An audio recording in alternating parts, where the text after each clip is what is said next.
একসময় পশ্চিমাদের সাংস্কৃতিক হুমকি বলতো যে সংগঠন, আজ তারাই ওয়াশিংটন, লন্ডন আর ইউরোপের দরজায় কড়া নাড়ছে। কেন হঠাৎ পশ্চিমমুখী হলো আরএসএস? শুধু ভাবমূর্তি রক্ষার লড়াই, নাকি এর পেছনে আছে আরও বড় ভূরাজনৈতিক খেলা?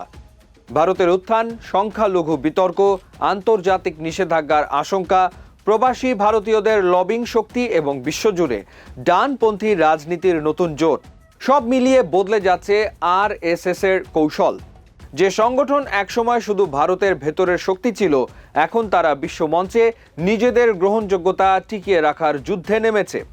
দর্শক, একসময় যে সংগঠন পশ্চিমা উদারনীতি, বহু সংস্কৃতিবাদ ও সেকুলার রাজনীতিকে ভারতের সাংস্কৃতিক পরিচয়ের জন্য হুমকি হিসেবে দেখত, আজ সেই রাষ্ট্রীয় স্বয়ংসেবক সংঘ বা আরএসএসই এখন পশ্চিমা বিশ্বে নিজেদের গ্রহণযোগ্য করে তুলতে ব্যস্ত। এখানেই লুকিয়ে আছে পুরো ঘটনার সবচেয়ে গুরুত্বপূর্ণ অ্যাঙ্গেল। এটি শুধু একটি সংগঠনের ইমেজ সংকট নয়, বরং বিশ্ব রাজনীতির পরিবর্তিত বাস্তবতায় ডানপন্থী জাতীয়তাবাদী শক্তিগুলোর নতুন কৌশলের প্রতিফলন। আরএসএস এর জন্ম হয়েছিল ঔপনিবেশিক ভারতের এক অস্থির সময়ে। তখন সংগঠনটির মূল লক্ষ্য ছিল হিন্দু সমাজকে সংগঠিত করা এবং ভারতকে একটি হিন্দু কেন্দ্রিক রাষ্ট্র চিন্তার দিকে নিয়ে যাওয়া। পশ্চিমা উদার নৈতিক গণতন্ত্র, ধর্মনিরপেক্ষতা কিংবা সংখ্যালঘু অধিকারের ধারণাকে তারা দীর্ঘদিন পশ্চিমা চাপিয়ে দেওয়ার ধারণা হিসেবে দেখেছে। কিন্তু 100 বছর পর এসে সেই সংগঠনই এখন লন্ডনের চ্যাটহ্যাম হাউস, ওয়াশিংটনের হাডসন ইনস্টিটিউট কিংবা ইউরোপীয় নীতি নির্ধারকদের সঙ্গে সম্পর্ক গড়তে চাইছে। কেন? এর উত্তর লুকিয়ে আছে ভারতের উত্থান এবং বৈশ্বিক শক্তির নতুন সমীকরণে।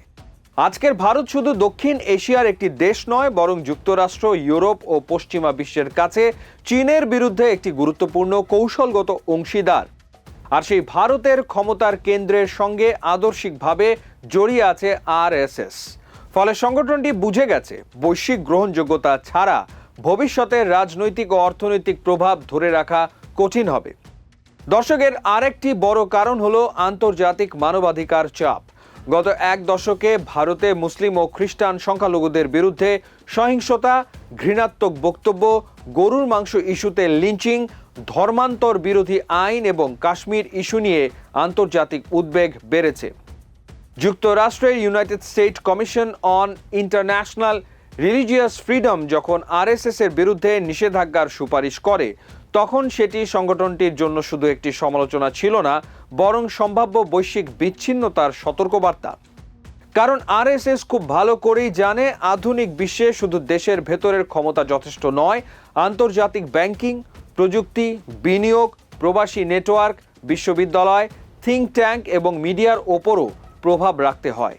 পশ্চিমা দেশগুলো যদি কোনো সংগঠনকে উগ্র জাতীয়তাবাদী বা সংখ্যালঘু বিরোধী তকমা দেয়, তাহলে তা আন্তর্জাতিক বিনিয়োগ থেকে শুরু করে কূটনৈতিক সম্পর্ক পর্যন্ত প্রভাবিত করতে পারে। এই জায়গাতেই আসে প্রবাসী ভারতীয়দের ভূমিকা। বিশেষ করে যুক্তরাষ্ট্র, কানাডা ও যুক্তরাজ্যের ভারতীয় বংশোদ্ভূত ধনী ও উচ্চশিক্ষিত জনগোষ্ঠীর একটি অংশ এখন রাজনৈতিকভাবে অনেক প্রভাবশালী। সিলিকন ভ্যালি থেকে ওয়াল স্ট্রিট পর্যন্ত ভারতীয়দের উপস্থিতি বেড়েছে। আরএসএস বুঝতে পারছে, এই ডায়াসপোরা শুধু অর্থনৈতিক শক্তি নয়, বরং পশ্চিমা রাজনীতিতে লবিং শক্তি হিসেবেও গুরুত্বপূর্ণ। তাই সংগঠনটি এখন নিজেদের একটি সাংস্কৃতিক জাতীয়তাবাদী শক্তি হিসেবে তুলে ধরতে চাইছে, যেন তারা আন্তর্জাতিক ডানপন্থী নেটওয়ার্কের অংশ হতে পারে।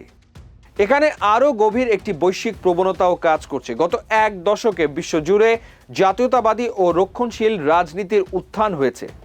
ডোনাল্ড ট্রাম্পের আমেরিকা, ইউরোপের কট্টর ডানপন্থী দল, ইসরায়েলের কড়া জাতীয়তাবাদী রাজনীতি কিংবা অভিবাসন বিরোধী আন্দোলন বিশ্ব রাজনীতিতে নতুন পরিবেশ তৈরি করেছে। আরএসএস এখন এই বৈশ্বিক ডানপন্থী আবহের সঙ্গে নিজেদের সংযোগ তৈরি করতে চাইছে। তবে এর ভেতরে এক ধরনের দ্বৈত বাস্তবতাও আছে।